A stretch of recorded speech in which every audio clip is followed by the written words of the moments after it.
football. Miner fans, week 3 has arrived for UTEP football, and the man in charge, Dana Dimel, joining us in the ABC7 studio for our weekly chat sponsored by Speaking Rock. Coach, 59-3 defeat last weekend at the hands of Texas. You think you could have kept it closer against the Horns? I do. You know, obviously we know how good their talent is. There's no denying that. But I just didn't feel like we executed near as well as we can. I think we started the game. Obviously they got that big play on the first play of the game. You know, we decided to kick off to them and they'd throw a 78-yard touchdown pass to start the game. But then we got the ball, and when you defer, then that means you're expecting your offense to do something when you get the football. And, you know, we went 3 and out. You know, and 3 and out because we got a penalty and just didn't execute and get the ball back to them. They score again, but their offense is really, really good. And then we came back and didn't respond offensively. So I just wasn't happy. I just didn't.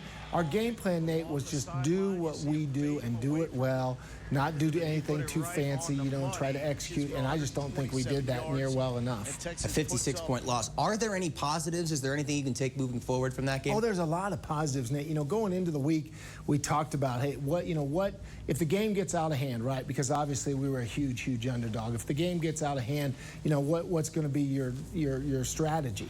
And really, to the point when it did get out of hand, I was very quick to say, okay, let's get our backups in there, let's get them some work, and let's see what we can do. And we got 2 of our quarterbacks in.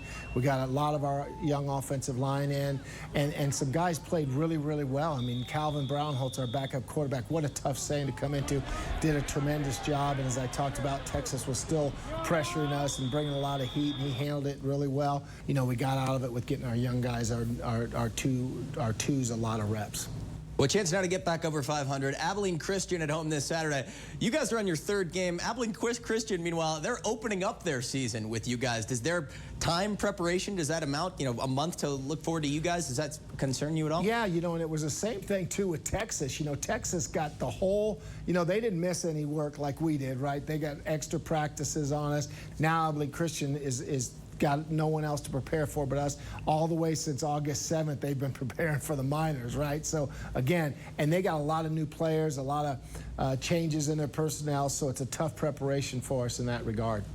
And talking about schedules down the road, your days at Kansas State, you guys would go week by week, but you mentioned how the preparation each week kind of varies, but moving forward and getting that record sort of over the hump, getting the program over the hump as a whole. You want to touch on that a little bit? Yeah, sure. You know, that was our secret sauce at Kansas State, is gaining confidence in the non-conference schedule as the season went along. I remember years that as we got it turned around, you know, getting those wins early, and the kids finally got the taste of, hey, this is what it feels like to win a football game. And then all of a sudden you get into week 4, week 5, and they got wins under their belt, and they find a way to win football games, and that's how we flipped it at K-State.